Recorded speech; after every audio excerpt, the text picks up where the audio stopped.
I've read everything that's come in here, and I have taken it all into consideration. All right? I'm going to address you in a moment, but I want to note that before imposing sentence, the court notes that I have considered the record, the oral statements made here today, the pre-sentence investigation report, the plea negotiations, the impact statements that I received from each and every one of the victims, as well as the other information that I've learned from just the discussions in this case. The court must, and I have formulated my decision based upon the overriding purposes and principles of felony sentencing, namely to protect the public from future crime by the defendant or others, as well as to punish the offender using minimum sanctions that I determine accomplish those purposes without imposing an unnecessary burden on state or local government resources. To achieve these purposes, the courts considered the need for incapacitation, deterrence, rehabilitation, and providing restitution. I must, and I have also considered the seriousness and the recidivism factors relevant to the offense and offender pursuant to Revised Code 29.12. I must, and I have ensured the sentence I'm going to impose will not demean the seriousness of the crime, the impact it's had on the victims, and will be consistent with similar offenses committed by like offenders. Finally, the sentence will not be based on any impermissible purposes, Mr. Crawford, namely your race, your ethnic background, your gender, or religion. Do you understand that? Yes, Your I Honor. think you suffer from something called terminal uniqueness, which is that the repeated emphasis on the charity work that you've done is certainly commendable, and I'm not going to take anything away from that, but it does not absolve you of the theft and grift that you've imposed on these 6 collective victims in this case. Your restitution plan, how are you going to come up with $50,000 in the next week? We have, as of yesterday, we have family and friends that committed, many family and friends committing to that. Okay, well, I hope so. That's number one. But just based upon the amount of restitution that's owed and your restitution plan, just on the base salary alone, it's going to take you, and I went to law school, I'm not an accountant, but 60 years to pay the restitution back. And it's, even with bonuses, I don't know what kind of bonuses you're looking at in managing resurfacing of parking lots, but the plan, while commendable, is just not, it's not going to do it. I have to weigh the fact that there's this many victims, this much theft, and it's not just the people sitting in this courtroom that you victimized. Contractors that didn't get paid, your family that's going to have to suffer through all of this, and again, to say nothing of the loss of the money that, I mean, frankly, is probably never coming back in full. I mean, let's be honest here. Let's be honest with each other. You ran a Ponzi scheme. There's really no other way to put it. And I cannot overcome the presumption in favor of prison. With that said, the court's going to find that prison is consistent with the purpose and principles provided in Revised Code Section 29.11. Mr. Burge is partially correct in that engaging in a pattern of corrupt activity makes you ineligible for judicial release on that sentence. I believe, based upon my research, that if I impose a consecutive sentence, I can grant judicial release on the secondary sentence. And I'm inclined to do that, to consider judicial release. I am not going to guarantee you anything. So I'm going to sentence you as follows. In count number 2, engaging in a pattern of corrupt activity, the court's going to sentence the defendant to 2 years at the Lorain Correctional Institution. In count 3, aggravated theft, the court's going to sentence you to 2 years at the Lorain Correctional Institution. In count 5, tampering with records, the court is going to sentence you to 24 months at the Lorain Correctional Institution. In count 16, securing records by deception, the court's going to sentence you to 2 years at the Lorain Correctional Institution. In count number 23, the court is going to sentence you to 12 months on the passing bad checks. And finally, on count 28, I'm going to sentence you to 24 months on the money laundering. Now, the court's going to find, I'm going to find that counts 3, 5, 16, 23, and 24 will run concurrently. Count 2, engaging in a pattern of corrupt activity, will be served prior to and consecutive with the remaining counts for an aggregate sentence, base sentence of 4 years, and I'm going to get to that in a second. The court will consider, I cannot emphasize that word strongly enough, consider judicial release after 2 years and 6 months. But if you are going to apply for judicial release, you need to have a clean institutional record, number one, and a plan to pay back the restitution. And securing $50,000 right now will probably go a long way. But I'm going to tell you right now, this is not a guarantee.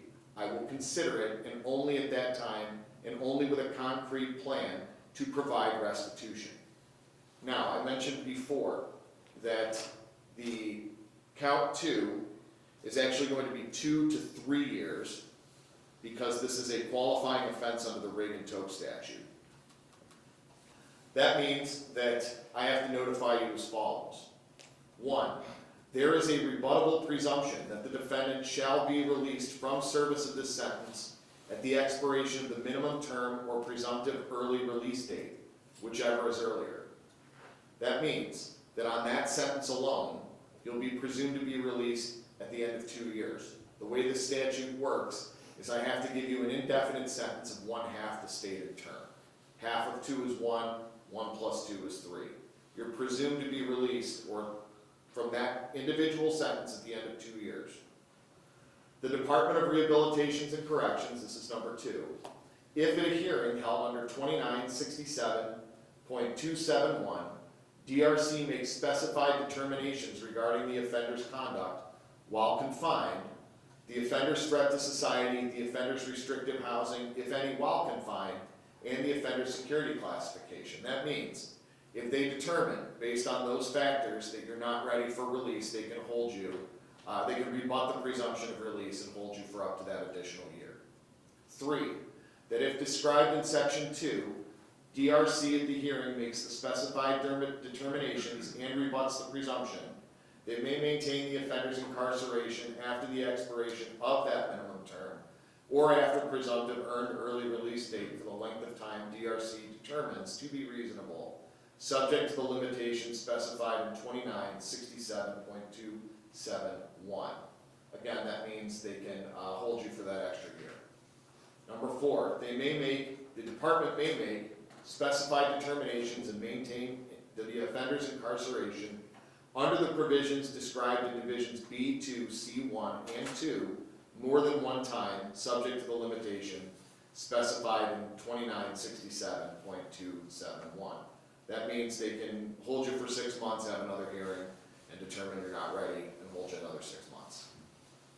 Finally, 5, if the offender's not been released prior to the expiration of the offender's maximum prison term imposed as part of the sentence, the offender must be released upon the expiration of that term. That means at the end of that 3rd year, they have to let you out, no matter what. Now, like I said, count 2, that 2 to 3 years, will run prior to and consecutive with the 2 years on the remaining counts, which are running concurrent to each other. The court finds that consecutive service is necessary to protect the public from future crime or to punish the offender, and that consecutive sentences are not disproportionate to the seriousness of the offender's conduct and to the danger the offender poses to the public, and if the court also finds that at least 2 of the multiple offenses were committed as part of 1 or more courses of conduct, and the harm caused by 2 or more of the multiple offenses so committed was so great or unusual that no single prison term for any of the offenses committed as part of any of the courses of conduct adequately reflects the seriousness of the offender's conduct. I need to advise you that upon your release from prison, because you're being sent away for a felony of the 2nd degree, you will be subject to a period of post-release control upon your release. That period of post-release control will be a mandatory minimum of 18 months, up to a maximum of 3 years. That's conducted by the Adult Parole Authority. While you're on post-release control, if you violate, the Adult Parole Authority is authorized to return you to prison for up to a maximum 1/2 of the original sentence imposed. If you are convicted of a new felony while on post-release control, in addition to being punished for the new offense, the sentencing judge could add an additional consecutive prison term of 1 year, or the time remaining on your post-release control term, whichever is greater as a maximum. Finally, while on post-release control, if you fail to report to your parole officer, you could be charged with escape, a new felony that could carry additional prison time. Now, again, I will consider judicial release after the expiration of your 6 months into the second part of that prison term. So 2 years and 6 months out. You must have a plan for restitution. Whether that involves selling your $800,000 house, selling your cars, doing whatever, you need to have a plan for me to even consider it. I'm going to order restitution in the following amounts.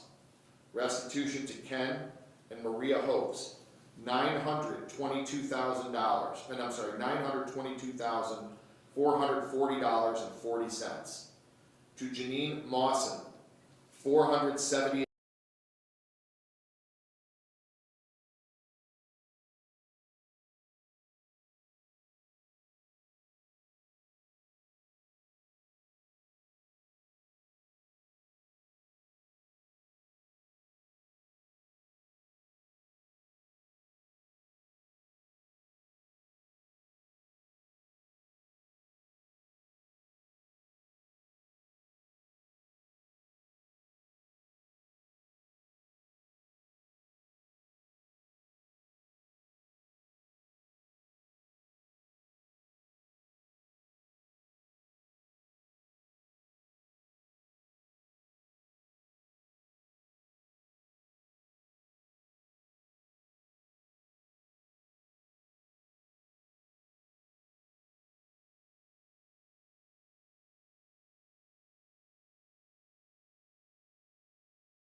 $8.04.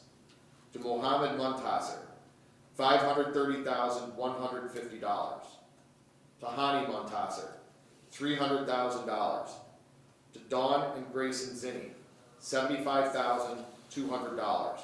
And to Mike Griffith, $49,400. I'm not going to fine you because I'd rather have you pay the restitution. I am going to assess your court costs. The defendant is there anything else on behalf of the state? Nothing on behalf of the state, Judge. Anything else, Mr. Burge? No. Defendant's remanded, sheriff to transport. Thank you, Judge.